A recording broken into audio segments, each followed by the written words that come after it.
Hello everyone, welcome to the journey of success YouTube channel. তো আজ তোমাদের সামনে সপ্তম শ্রেণীর ভৌতবিজ্ঞানের একটি গুরুত্বপূর্ণ বিষয় নিয়ে আমরা এখানে আলোচনা করব, সেটি হলো তাপ। তো চলো শুরু করা যাক। তো তাপ হলো কি, আমরা সাধারণভাবে যেটিকে আমরা চোখে দেখতে পাই, তাহলে আমরা এটি কী করি, এটিকে আমরা কি অনুভব করতে পারি। কোনো গরম বস্তুর ওপরে হাত দিলে আমাদের হাত উঠে পড়ে, আবার কোনো ঠান্ডা বস্তু উপর হাত দিলে আমাদের হাত কী হয়, শীতল অনুভব হয়। এটি কিসের জন্য ঘটে? এটি সাধারণত বস্তুর তাপের প্রভাবে ঘটে থাকে। তাহলে আমাদের সর্বপ্রথম জানবো কি আমরা তাপ। তো তাপ কি? তাপ হলো এক প্রকারের শক্তি। তাপ হলো এক প্রকারের শক্তি যা কোনো একটা বস্তু কী করতে পারে, অবস্থানের পরিবর্তন করতে পারে। তাহলে তাপ হলো এক প্রকারের শক্তি, আর যা গ্রহণ করার ফলে বস্তু কী হয়, উত্তপ্ত হয়, এবং বর্জন করার ফলে বস্তু শীতল হয়।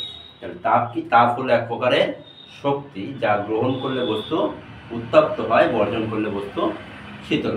তাহলে কোনো একটা বস্তু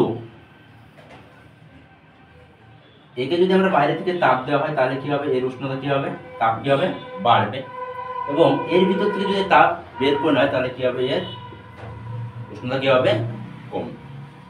তাহলে এতদূর বোঝা গেছে। তাহলে তাপ কি হলো? তাপ হলো এক প্রকারের শক্তি। আর কি বললাম, এটা কি অবস্থার পরিবর্তন করে, অবস্থার পরিবর্তন। আর একটা কি আছে আমাদের এখানে, তাপের একক। তাপের একক। তাহলে একক সাধারণত আমরা কয়টি পদ্ধতি করে থাকি? দুটো পদ্ধতি কি, এসআই পদ্ধতি এবং সিজিএস পদ্ধতি। এসআই পদ্ধতিতে তাপের একক কি, জুল। এসআই পদ্ধতিতে তাপের একক জুল। সিজিএস পদ্ধতিতে তাপের একক কি, ক্যালোরি। এই ক্যালোরি এবং জুলের মধ্যে একটা কি সম্পর্ক আছে? সম্পর্কটি কি? 1 ক্যালোরি সমান সমান 4.2। তাহলে কি বললাম আমরা, তাপের একক কি বললাম, এসআই পদ্ধতিতে জুল, সিজিএস পদ্ধতিতে ক্যালোরি। 1 ক্যালোরি সমান কত জুল বললাম? 1 ক্যালোরি সমান হচ্ছে কত, 4.2 জুল। এরপরে আছে আমাদের আছে কি, উষ্ণতা। উষ্ণতা কি হলো? উষ্ণতা হলো বস্তুর একটি তাপীয় অবস্থা। উষ্ণতা কি বললাম, হচ্ছে বস্তুর একটি তাপীয় অবস্থা, এবং কোনো বস্তু তাপ গ্রহণ করবে না বর্জন করবে, পাশাপাশি অপর কোনো একটা বস্তু আনলে সেটিকে আমরা বুঝতে পারবো।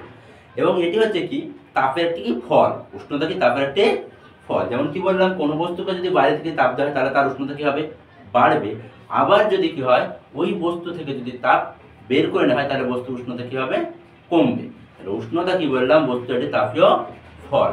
উষ্ণতার ক্ষেত্রে কি হয়, কোনো দুটো বস্তুকে যদি পাশাপাশি রাখা হয়, এটা একটা বস্তু, এটা অপর একটা বস্তু, এই বস্তু এ আর এই বস্তু বি।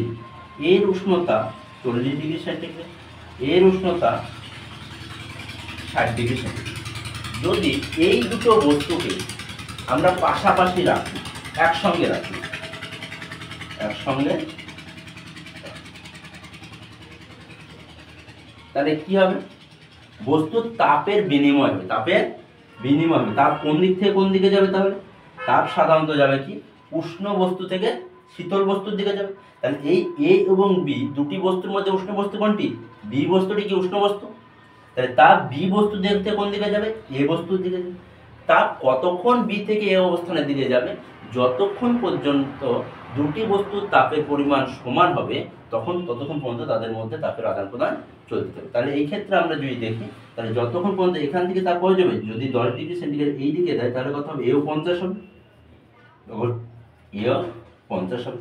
তাহলে যতক্ষণ পর্যন্ত না তাপের আদান প্রদান সমান হবে, ততক্ষণ পর্যন্ত তাদের মধ্যে তাপের আদান প্রদান চলতে থাকবে।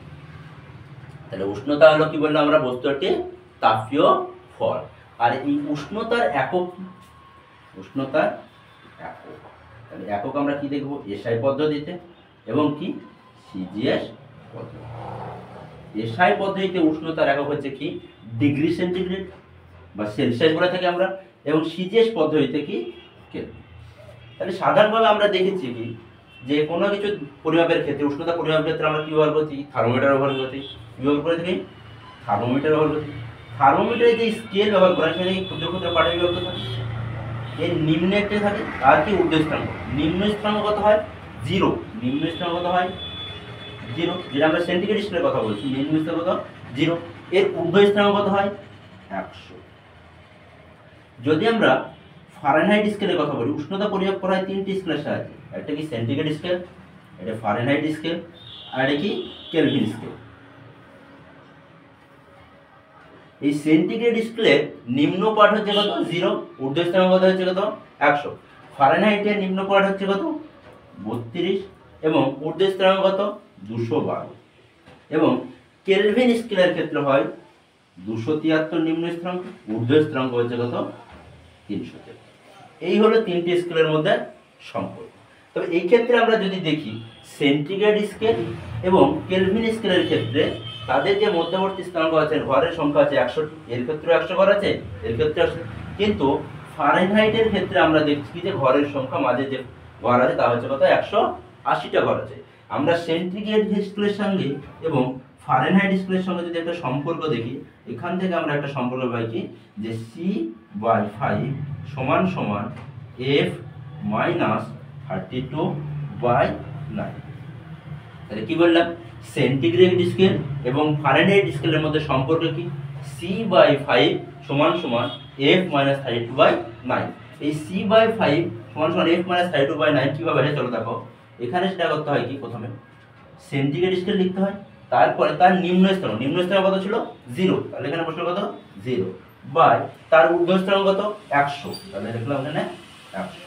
এইদিকে লিখবো কি আমরা ফারেনহাইট স্কেল লিখবো, মাইনাস তার নিম্ন স্থানাঙ্ক কত 32, তাহলে এখানে লিখবো কত 32।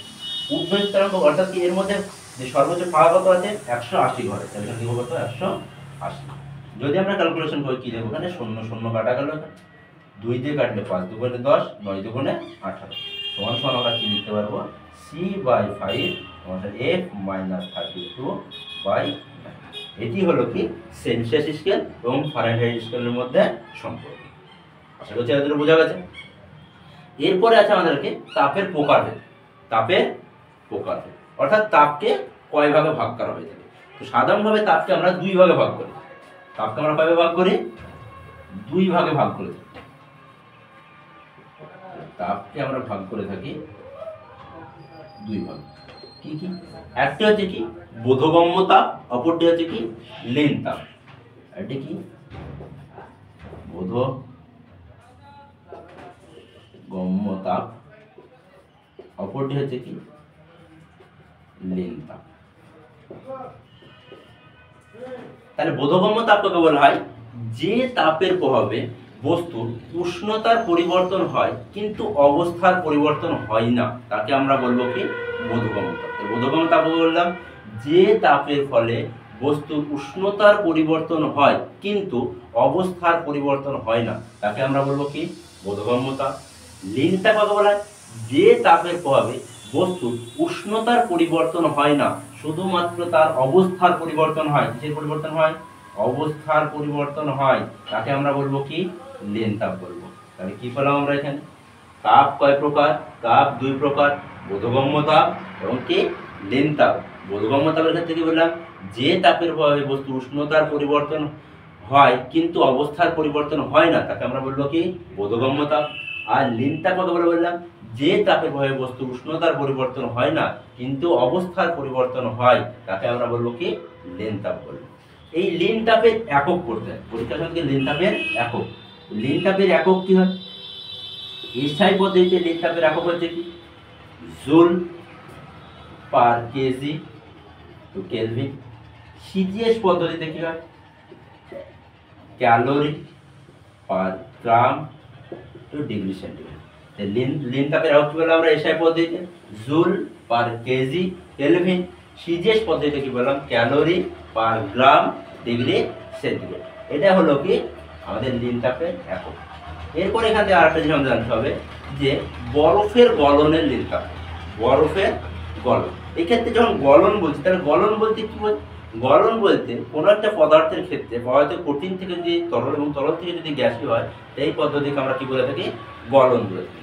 বরফের গলনের লীন তাপ হচ্ছে 80 ক্যালোরি পার গ্রাম, 80 ক্যালোরি পার গ্রাম। আর আরেকটা ক্ষেত্রে থাকে আমাদেরকে জলের বাষ্পীভবনের লিনতাপ কত। তাহলে জলের বাষ্পীভবনের লিনতাপ হয় কত? 537 ক্যালোরি পার। তাহলে কি বললাম এখানে, যে লিনতাপ কি বললাম আমরা, যে লিনতাপের ক্ষেত্রে বস্তুর উষ্ণতার পরিবর্তন হয় না, শুধুমাত্র তার অবস্থার পরিবর্তন হয়।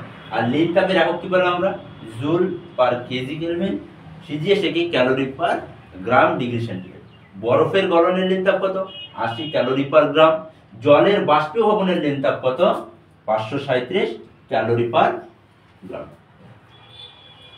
তো বোঝা গেছে দাদু? তাহলে এখান থেকে আমাদের কি কি প্রশ্ন আসতে পারে? প্রশ্ন আসতে পারে কি, যেমন কি বরফের গলনের লিনতাপ কত, তাহলে আমরা কি বলবো 80 ক্যালোরি পার গ্রাম। জলের বাষ্পীভবনের লিনতাপ কত? 537 ক্যালোরি পার গ্রাম। লিনতাপের ক্ষেত্রে বস্তুর উষ্ণতার পরিবর্তন হয় না অবস্থার পরিবর্তন হয়? লিনতাপের ক্ষেত্রে বস্তুর অবস্থার পরিবর্তন হয়। উষ্ণতা পরিমাপ করা হয় কয়টি স্কেলের সাহায্যে? উষ্ণতা পরিমাপ করা হয় 3টি স্কেলের সাহায্যে, সেন্টিগ্রেড স্কেল, ফারেনহাইট স্কেল আর কেলভিন স্কেল। সেন্টিগ্রেড স্কেল ও ফারেনহাইট স্কেলের মধ্যে সম্পর্ক কি? তাহলে আমরা কি বলবো, C/5 সমান সমান F-32/9।